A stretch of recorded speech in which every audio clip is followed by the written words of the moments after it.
ولا شك أن محمدًا شمس الهدى إليه رغبنا مؤمنين فنشكر.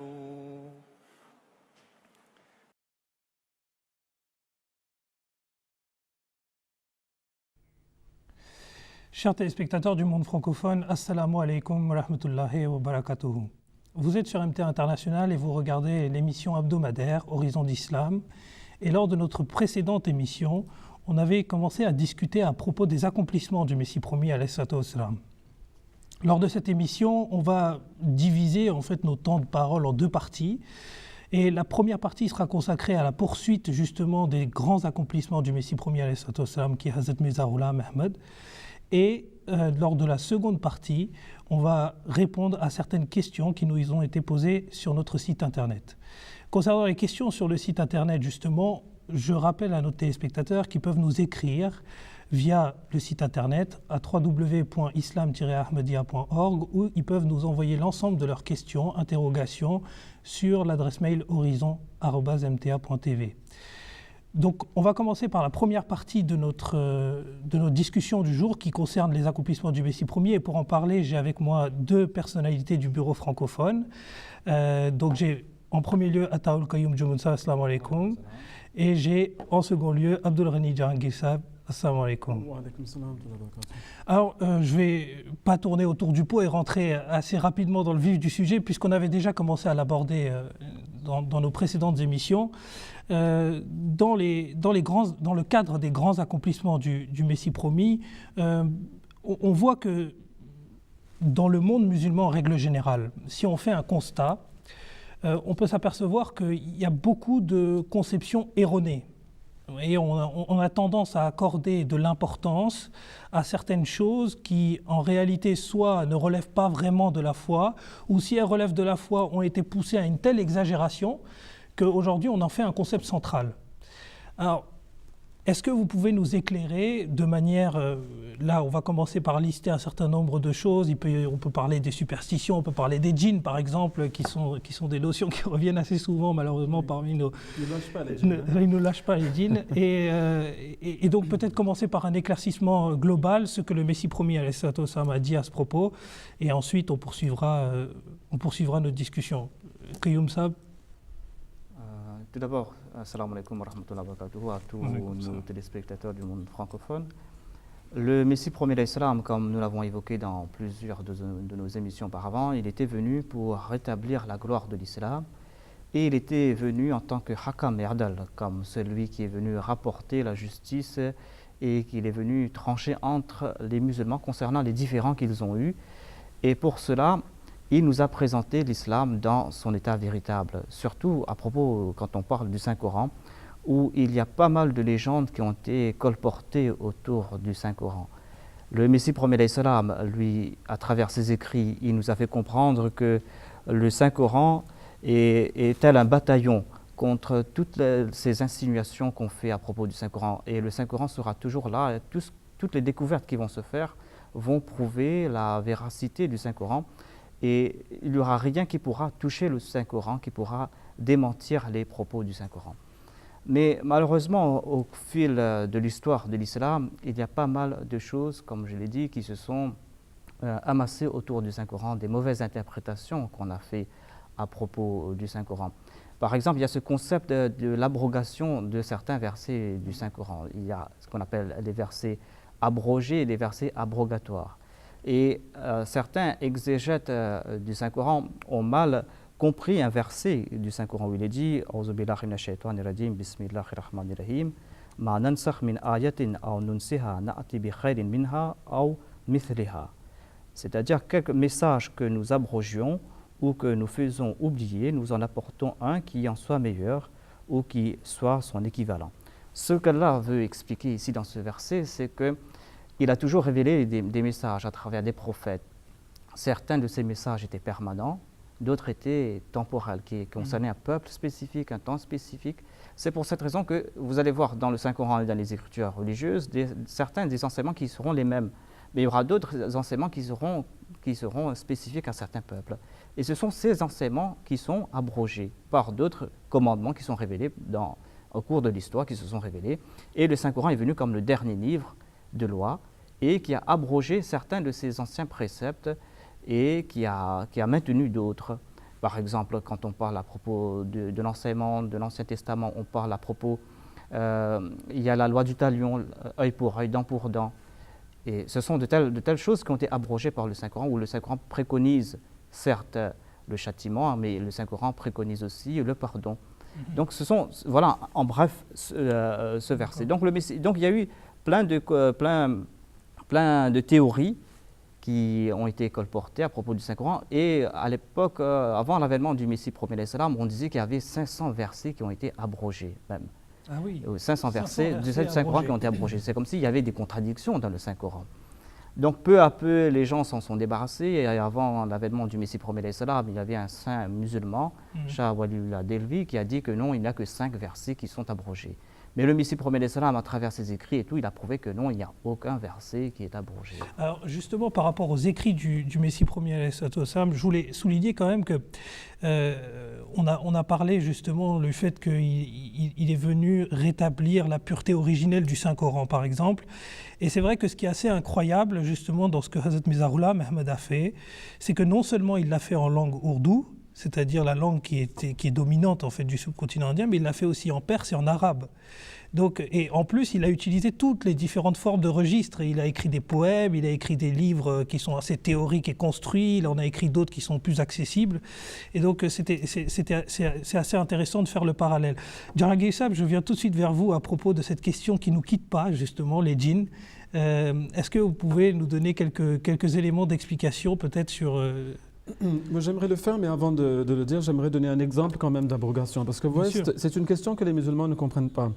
Et c'est vrai que lorsqu'on dit qu'il y a un saint, donc Ahmad Delvi, donc de Delhi, qui a dit qu'il ne restait plus que 5 versets en fait qui étaient abrogés, mais jusqu'à ce jour, dans le monde musulman, on trouve des gens, des soi-disant spécialistes de l'abrogation du Coran, qui vont vous dire que pas moins que 70 sourates parmi les 114 sont touchées par l'abrogation. Donc plus de 62% du Coran est concerné par l'abrogation, même à ce jour. Donc ce n'est pas tout le monde qui accepte ce que dit l'un ou l'autre des saints de l'islam.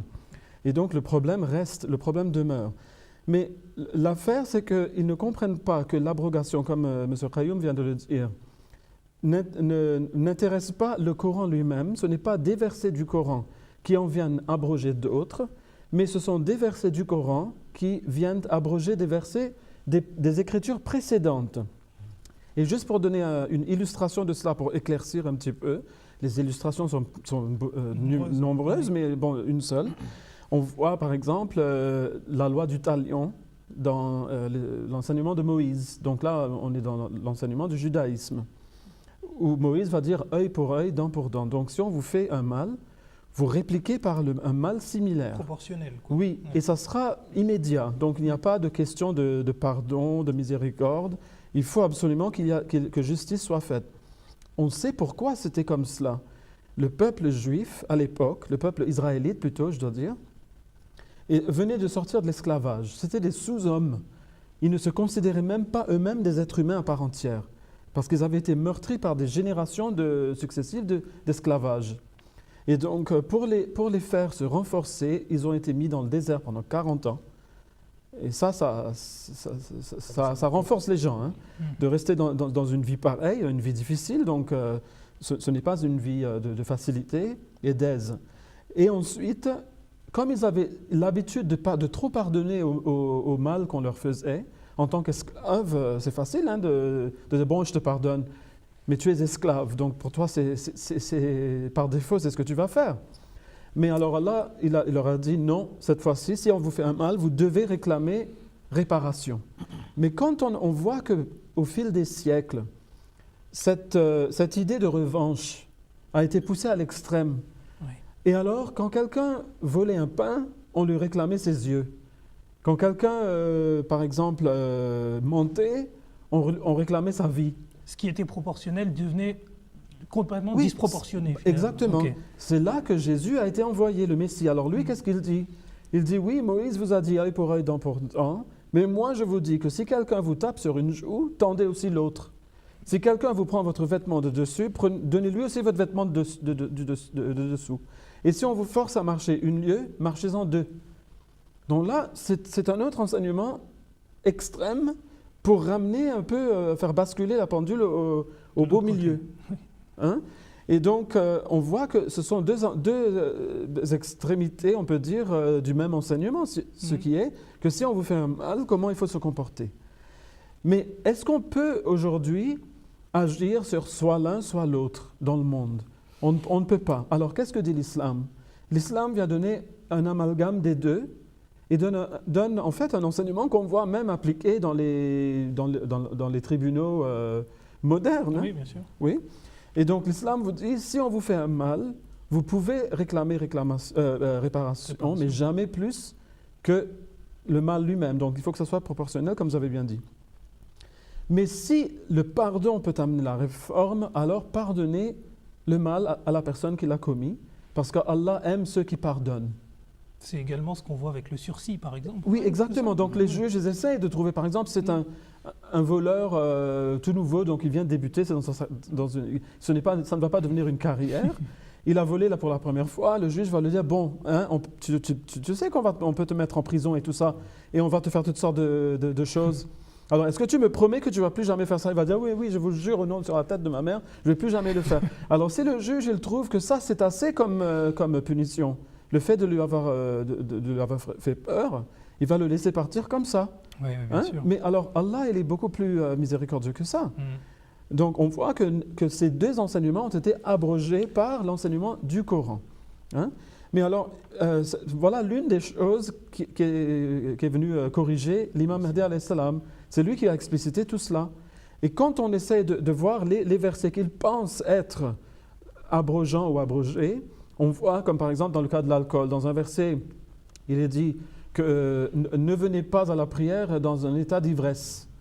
Mais dans un autre verset, Allah dit que l'alcool et le jeu de hasard sont une abomination, alors écartez-vous-en. Alors apparemment, il y a une contradiction. Dans l'un, on vous laisse venir énivré, et dans l'autre, on vous dit de ne pas prendre de l'alcool du tout. Mais il ne faut pas oublier qu'il y a de nouveaux musulmans qui entrent dans l'islam tout le temps.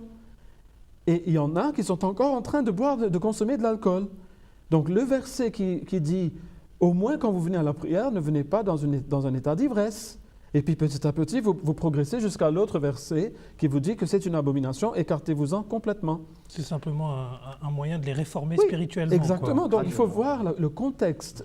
Mais ce que l'imam Mahdi alayhi salam a fait vraiment d'extraordinaire, c'est de montrer que tous les versets du Coran ont un contexte actuel. Et que donc, même s'il y a une contradiction apparente, en fait, la contradiction se résume à la contradiction de l'État ou la contradiction entre les situations. Mais ce n'est pas la réponse du Coran qui est en contradiction avec l'autre réponse. Chaque réponse est pour un État ou une situation quelconque. Mais je pense que c'est assez bien résumé, Jacques Issab, et on pourrait résumer votre propos en fait, de cette manière, c'est que le Messie premier à l'islam, ce qu'il a permis à travers cette revigoration en fait, du Coran, ce qu'il a permis, c'est vraiment que l'islam affronte la modernité. Oui. Et je pense qu'on l'a déjà dit lors d'une précédente émission, mais c'est toujours bon de le rappeler, que vraiment il a permis au Coran d'être vivant hier et vivant aujourd'hui, et vivant éternellement. De réclamer à nouveau sa place, la place que lui revient. Exactement. En fait. Parce que vous voyez, Allah lui-même dit dans le Coran que les gens un moment va venir où les gens vont traiter le Coran comme quelque chose de mahjoura, donc quelque chose qu'on jette derrière le dos. Et le musulman, vraiment, il tourne le dos à beaucoup, parce que regardez, si on commence à dire que, bon, écoutez, ce verset, on ne va plus l'appliquer, parce que maintenant, ça a été abrogé. C'est une boîte de Pandore qu'on a ouverte. Oui, à l'abrogation, on pourra n'importe qui pourra dire, écoutez, moi, je ne vais sûr. pas suivre ce verset-ci parce que c'est abrogé, et l'autre va dire, moi, je ne vais pas suivre celui-là parce qu'il est abrogé. Mais c'est qui donne l'autorité d'abroger, en fait? Donc, quand le Messie premier dit que c'est lui, comme Khayyam Sab l'a bien dit, il est hakam et adal, donc il est venu en tant que juge pour faire la justice. Quand lui, il dit, écoutez, moi je vous dis, tout le Coran peut s'appliquer encore à la vie moderne et va continuer à l'être jusqu'à la fin des temps. C'est lui l'arbitre en fait, c'est lui qui en décide. Ce ne sont pas les imams aux quatre coins du pays qui vont en décider. Et donc ça c'est vrai. Mais on parlait donc de l'affaire des djinns. Donc on va toucher un petit peu rapidement là-dessus, mais il faut tout simplement dire qu'en fait, le terme djinn est un terme générique. Comme par exemple le mot cellule en français. Une cellule, ça peut être aussi quelque chose qu'on retrouve dans une prison. Quelque chose de biologique.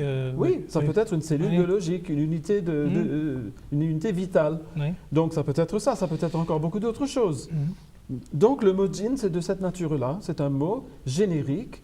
C'est un mot un peu parasol, sous lequel il y a différents... En fait, ça dépend du contexte, encore une fois. Alors, d'une lecture du Coran, en fait, ce qu'on voit, c'est qu'il y a des versets qui parlent du fait que les djinns, ce sont des hommes qui sont cachés, qu'on ne voit pas. Par exemple, des hommes qui vivent dans des cavernes ou qui vivent dans des montagnes.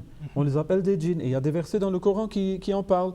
Il y en a un, par exemple, dans le chapitre même qui s'appelle Al-Jinn, donc les djinns, où il s'agit de visiteurs chrétiens ou israélites qui étaient venus voir le prophète sallallahu alayhi wa sallam, mais qui avaient demandé qu'il les voie en secret et en privé, et qu'il n'amène pas avec lui des compagnons. Et donc, pour les musulmans, ces gens-là sont restés des djinns.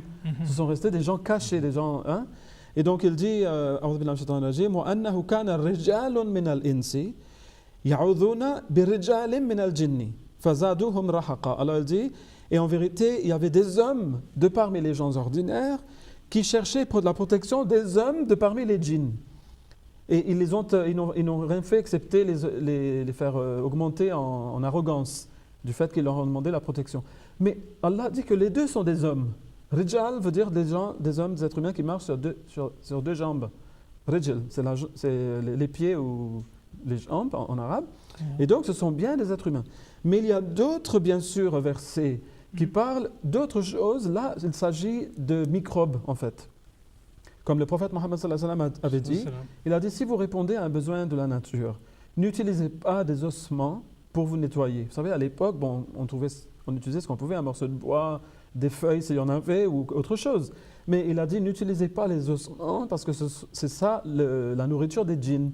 Donc la nourriture de quelque chose de caché. Mais qu'est-ce qui mange des ossements? Sinon des bactéries.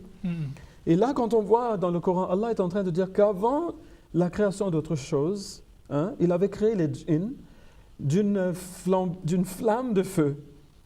Là, il est en train de parler d'autre chose. Ce sont les très anciennes bactéries, en fait, qu'on appelle parfois les pyrobactéries, qui sont nées, par exemple, on voit dans des sources thermales, ou bien même qui sont apparus au fin fond des océans, dans des cheminées, vous savez, les cheminées géothermiques, les cheminées sous-marines profondes, c'est au fond de l'océan.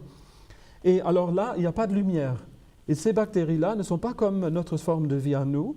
Nous dépendons de la lumière du soleil, de la photosynthèse. Mais ces bactéries-là dépendent de la chaleur. Et donc Allah dit qu'on les a créées de ce feu, donc c'est là où la lave rencontre l'océan. Et donc on voit bien que le Coran en parle. Donc là, il s'agit de différentes choses. Mais un mot quand même pour les djinns, le Messie prophète il n'a pas rejeté complètement cette idée de créatures cachées qui sont d'une nature autre qu'humaine. Oui, ça peut vouloir dire cela aussi. Mais je voudrais rassurer quand même nos téléspectateurs que les djinns ne sont pas là pour vous posséder. Comme veulent vous le faire croire bon nombre d'imams d'alpha et de marabouts.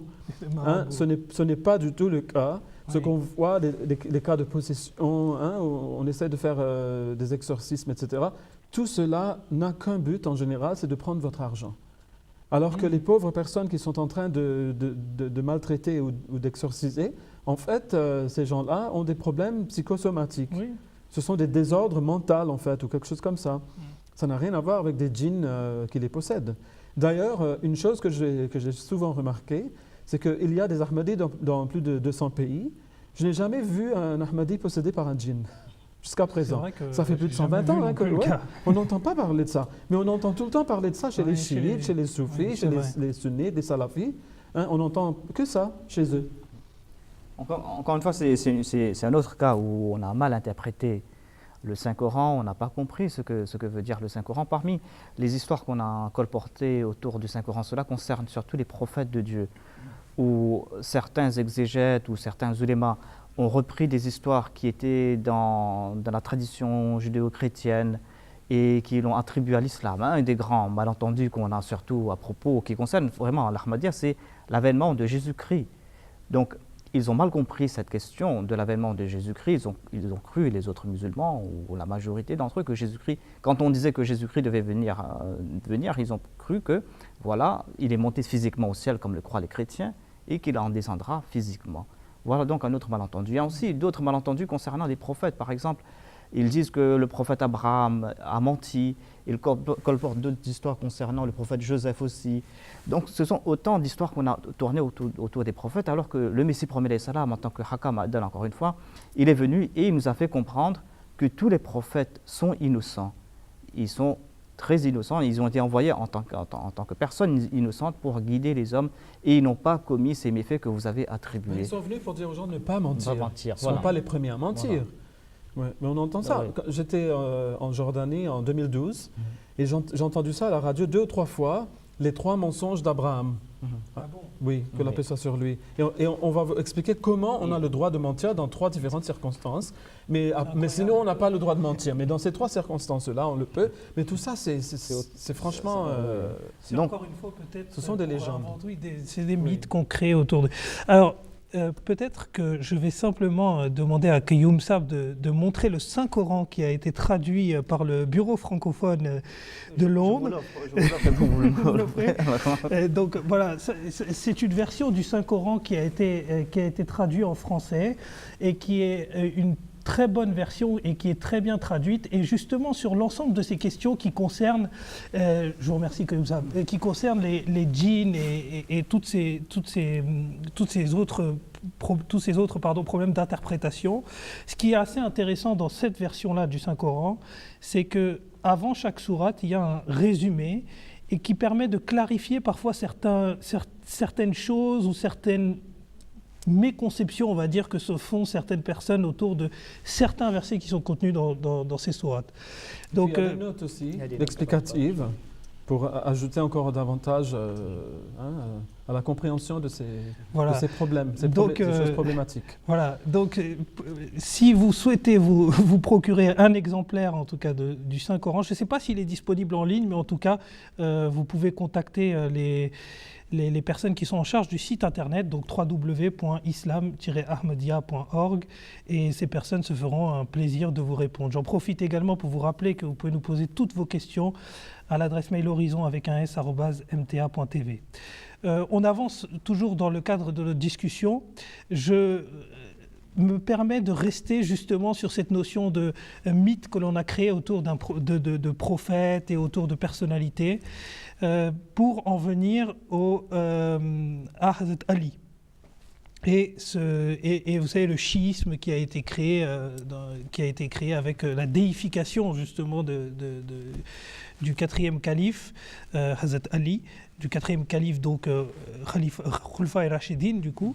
Et est-ce que vous pouvez nous éclairer sur le sujet ou nous donner du moins des grandes lignes, parce que bien entendu l'émission, on pourrait consacrer une émission tout entière à cette question, oui. Mais au moins nous donner peut-être des éléments de réponse. En fait, on ne peut pas blâmer seulement les chiites par rapport à Sayyidina Ali, radiallahu anhu, parce que les sunnites aussi, et les soufis sont aussi coupables qu'eux dans l'adoration de leurs saints.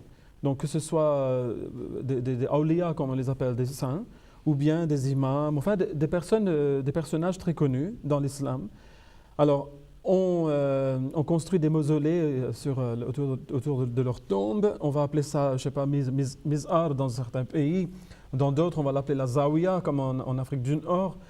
Et donc, ce sont des endroits où les gens ne vont pas nécessairement prier à Allah de leur accorder des faveurs, mais en fait, ils vont demander aux personnes mortes qui gisent dans ces tombes et qui doivent être en train peut-être de se retourner dans leur tombe en entendant ces prières, de leur accorder des faveurs.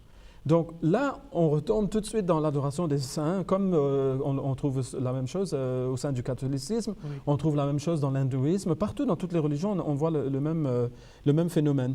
Mais dans le cas de Ali, ce qui se passe, c'est que comme dans le chiisme, on a intérêt à montrer qu'Ali en fait était supérieur à ses trois prédécesseurs dans le califat, donc notamment Abu Bakr, Omar et Othman, qu'Allah soit content d'eux. Donc en fait, ils ont continué à tisser des légendes autour de sa personne pour le faire devenir un surhomme, pour le faire finalement devenir ce qui est peut-être pas un dieu, mais un quasi-dieu, quoi.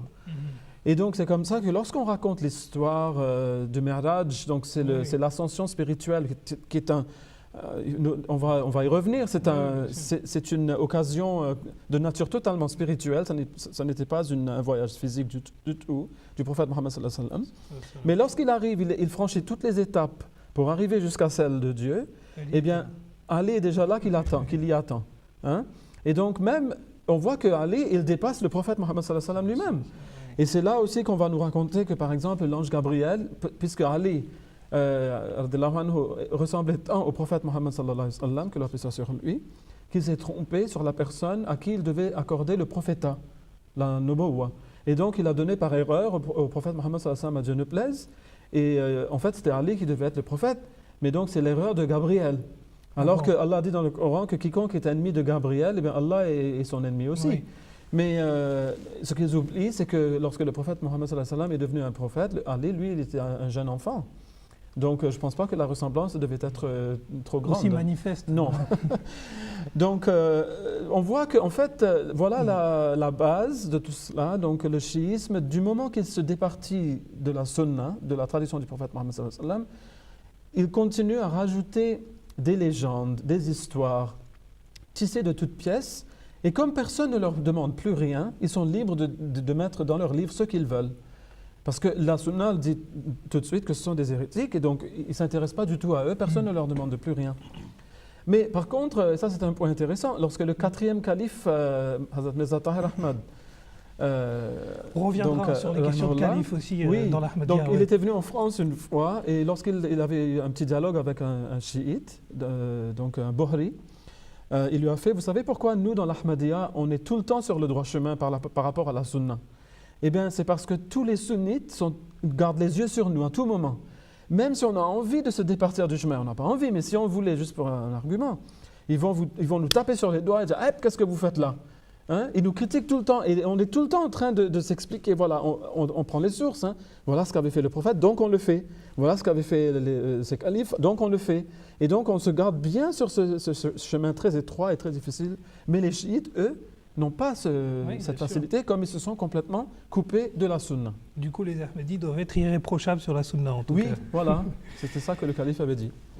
Et pour reprendre un peu sur ce qu'a fait le Messie premier alayhi salam, c'est on parle du Saint-Coran parce que tout cela découle de ces mauvaises interprétations qu'on faisait du Saint-Coran. Et le Messie premier alayhi salam, il a rétabli l'ordre qu'a le Saint-Coran dans la loi islamique. Il nous a fait comprendre qu'en premier vient le Saint-Coran, qu'il y a aussi les hadiths, qu'il y a la sunna du Saint-Prophète Mohammed paix soit lui, et le Saint-Coran a prééminence sur toute chose. Si l'on constate qu'il y a des hadiths, qu'il y a des histoires qu'on a colportées qui sont en contradiction avec le Saint-Coran, il faut les rejeter. C'est ce qu'il nous a expliqué. Donc il nous demande de ne pas prendre tout ce qu'on a colporté, tout ce qu'on a plutôt recueilli par la suite après le Saint-Prophète Mohammed sallallahu alayhi wa sallam. Comme on le sait, les hadiths on les a recueillis 100 ans, 200 ans après le Saint-Prophète Mohammed sallallahu alayhi wa sallam. Il nous a fait comprendre qu'il faut toujours se tourner vers le Saint-Coran. C'est le Saint-Coran qui est le dernier juge. C'est grâce au Saint-Coran qu'on doit comprendre. Ça ne veut pas dire qu'on rejette les hadiths. Les hadiths, voilà, c'est les hadiths qui rejettent les hadiths aujourd'hui. C'est les hadiths qui doivent se conformer au Saint-Coran. Oui, voilà. Mais là, on peut dire que la grosse majorité des hadiths se conforment au Coran. Il n'y a pas de problème. Mais là où il y a des petits malentendus, évidemment, c'est le Coran qui va primer. On ne va pas faire le hadith primer sur le Coran comme le font certains musulmans aujourd'hui, malheureusement. Bien sûr. Jazakumullah en tout cas pour cette partie sur les mythes et les réalités qu'on pouvait voir. On va passer peut-être sur un autre sujet. Ce que le Messie promis à l'Islam a fait, et ça a été un de ses grands combats, et il le dit assez souvent dans ses ouvrages, c'était ce pourquoi il a été suscité, c'est également de rapprocher l'homme de Dieu. Et le but ultime, c'est bien entendu d'en faire un véritable croyant.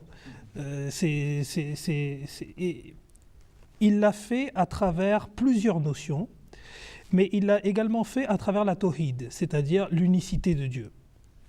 Est-ce que vous pouvez peut-être nous expliquer en quoi le Messie promis a réussi, comment il a fait?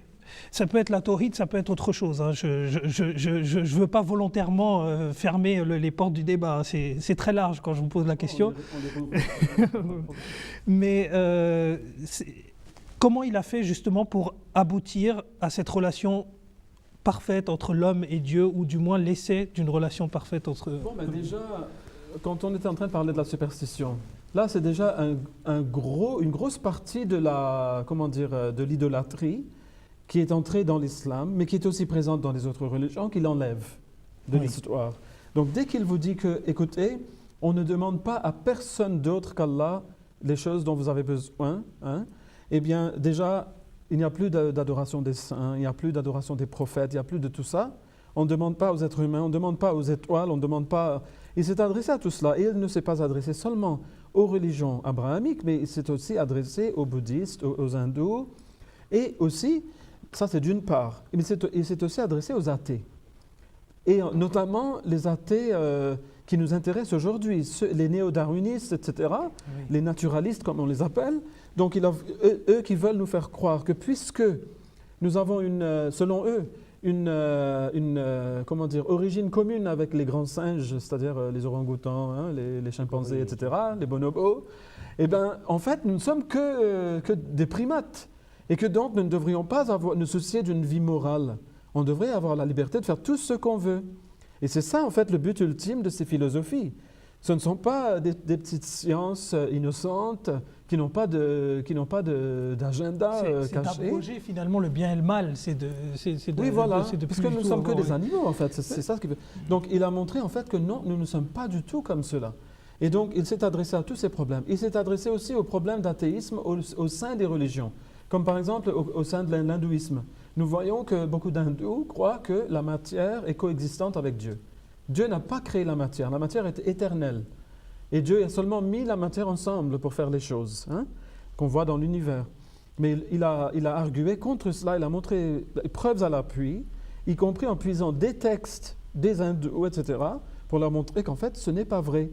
Et que Dieu a tout créé, que la matière a un âge, qu'elle n'était pas toujours là.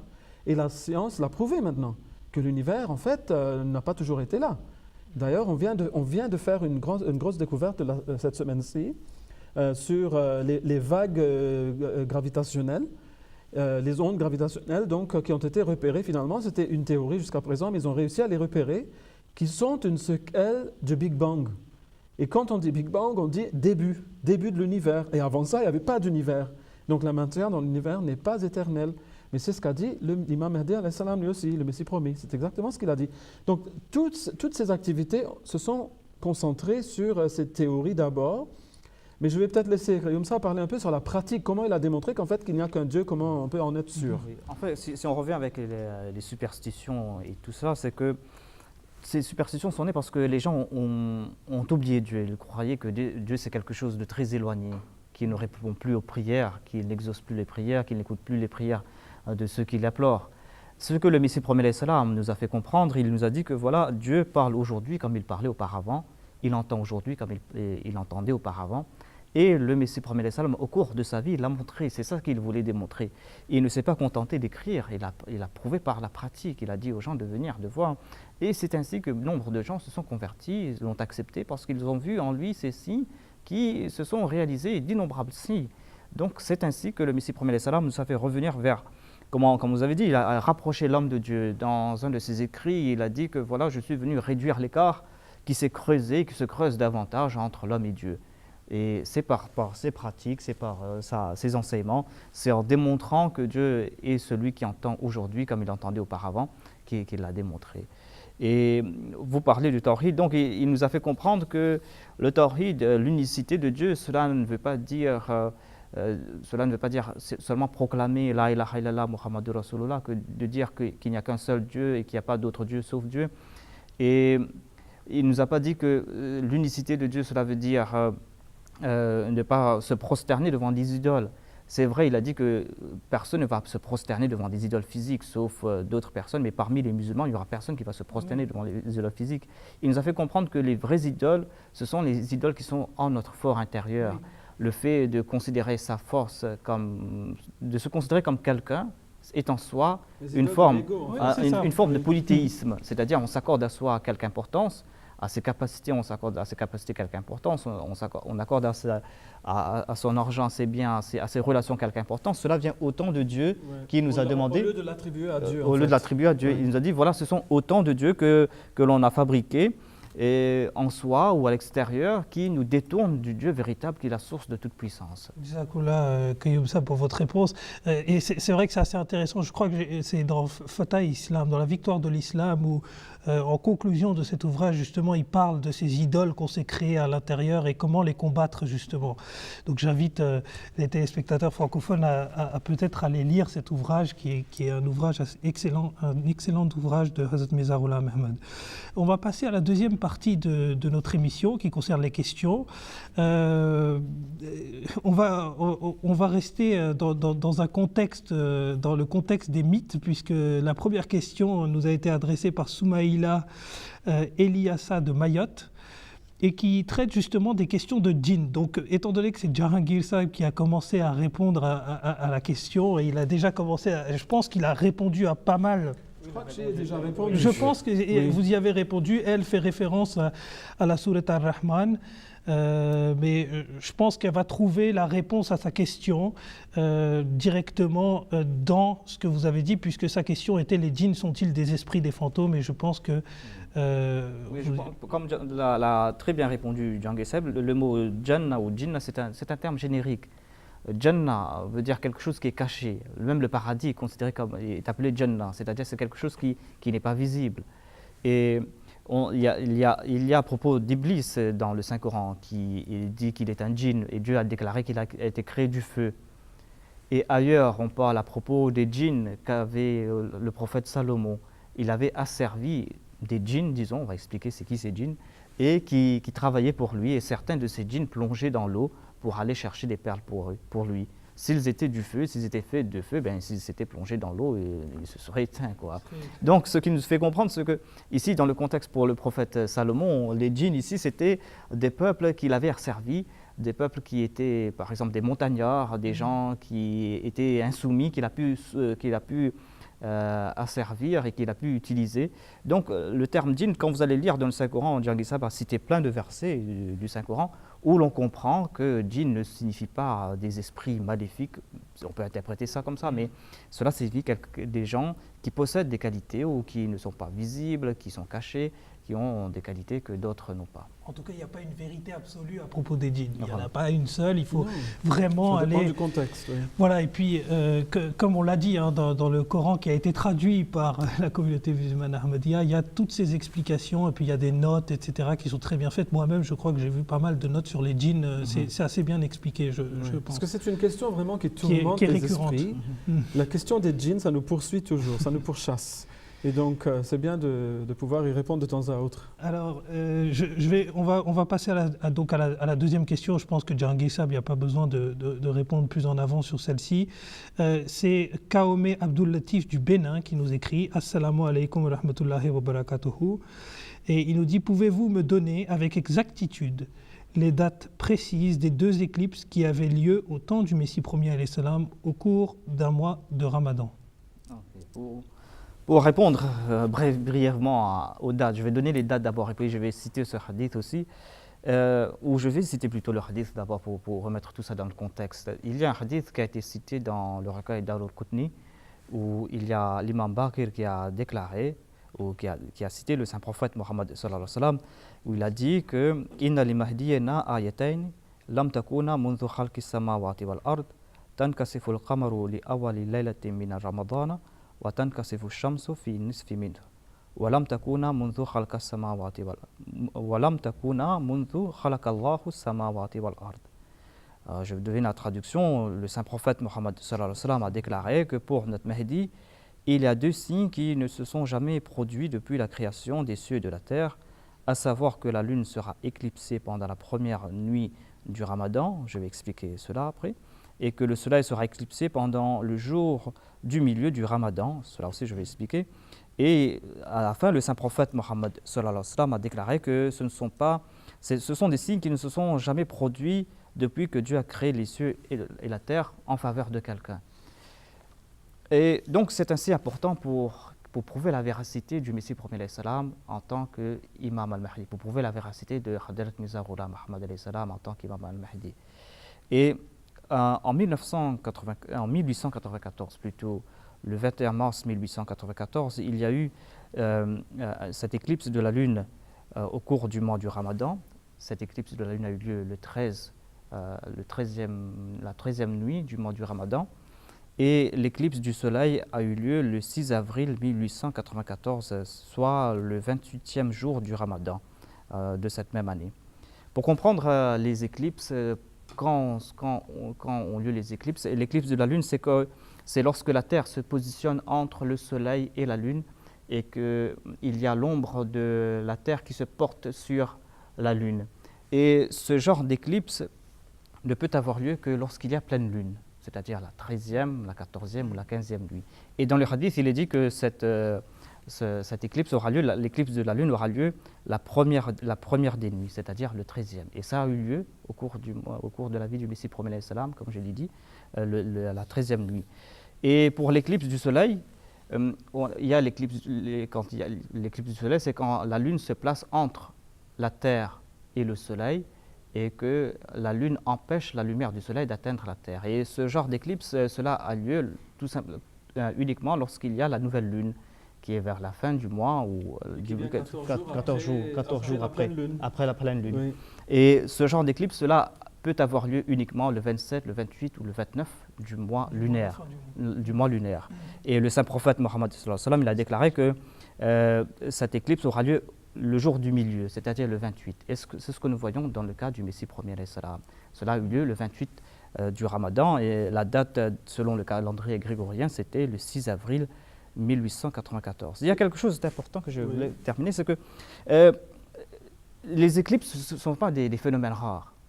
Il y a toujours eu des éclipses. Les éclipses au cours du mois du Ramadan, c'est un peu rare, mais il y en a. Mais avoir deux éclipses, et du soleil et de la lune, au cours du mois du Ramadan, oui, les éclipses totales, au cours du mois du Ramadan, c'est quelque chose de très rare. Et en plus, il y a eu cette prophétie des dates spécifiques. Maintenant, on a deux éclipses du soleil et de la lune, des éclipses totales, au cours d'un mois du Ramadan, à des dates spécifiques qui ont été évoquées. Et il y a quelqu'un qui s'est dit Mahdi à cette époque. Et sauf Mirza Ghulam Ahmad alayhi salam de Qadhan, personne ne s'est dit Mahdi. Et il a revendiqué ces signes, que ces signes sont apparus en ma faveur. Et comme l'a dit Dieu, ces signes ne sont jamais apparus auparavant. Et aussi, le prophète sallallahu alayhi wa sallam avait dit que la lune s'éclipserait deux fois. Voilà. Et donc, le même signe s'est répété l'année d'ensuite, mais sur l'autre hémisphère, sur le continent américain. Cette fois-ci, donc, en 1895. Et là, c'était encore les mêmes dates. C'était l'éclipse totale de la lune, le 13 du Ramadan, et l'éclipse totale du soleil, le 28 du Ramadan, dans l'année d'ensuite, mais pour l'autre hémisphère. Donc, comme ça, les deux côtés de la Terre ont vu ces éclipses. Tout le monde l'a vu, donc. D'accord. Oui, donc ça, c'est vraiment incroyable. Jazakoumullah pour cette réponse. Je pense que M. Abdul Latif du Bénin va être assez satisfait de cette réponse. En tout cas, s'il trouve toujours s'il a d'autres interrogations, il peut toujours les envoyer sur le site internet ou sur l'adresse mail horizon@mta.tv. Face au peu de temps qui nous reste, je vais peut-être poser une voire deux questions, puisqu'on a eu pas mal de questions qui nous sont parvenues. Je vais peut-être vous parler de celle de M. Abdel d'Algérie, qui nous écrit de la façon suivante. Chers frères, comment considérez-vous vos frères des courants sunnites, chiites et d'autres sectes sont-ils égarés? Seront-ils punis selon vous pour avoir ignoré le Mahdi? Et pensez-vous qu'ils sont dans un égarement manifeste et très dangereux? Alors voilà, je pense, une question un peu plus claire et très tout. Donc oui. je vous demande, allez-y. Ce qu'on doit dire tout d'abord, c'est que les différents courants, qu'ils soient des courants au niveau du sunnisme, parce qu'il y en a plusieurs au niveau du sunnisme, du chiisme et du soufisme, etc., en fait, ils ont leur vie sur terre en tant que musulmans, comme tout le monde. Il y a aussi la vie dans l'au-delà. Donc, nous ne pouvons dire que ces gens-là seront punis dans l'au-delà parce que cela relève de Dieu, en fait. Cela n'a rien à voir avec nous. Ce n'est pas nous qui allons décider. D'ailleurs, Allah dit dans le Coran, « La taqulu liman alqa ilaykum as-salama lasta mu'mina » Donc, ne dis pas à celui qui t'envoie la salutation de paix, la salutation islamique, donc « Assalamu alaykum », que la paix soit sur vous, tu n'es pas un croyant. Donc, on n'a pas le droit de dire cela. Et nous les considérons croyants, évidemment. Mais par contre, le prophète Mohammed sallallahu alayhi wa sallam avait dit que lorsqu'il avait dit, on l'a déjà évoqué dans certaines de nos émissions précédentes, que sa communauté allait justement se diviser en 73 groupes de sectes, comme il l'a dit. 72 desquels seraient finnar dans le feu. Alors on se demande, est-ce qu'il parlait du feu de ce monde ou du feu dans l'au-delà? Eh bien nous pensons qu'il s'agit du feu de ce monde. Et le feu, selon le Saint-Coran, ça peut être différentes choses. L'un des genres de feu qu'on voit dans le Coran, c'est le feu de la guerre.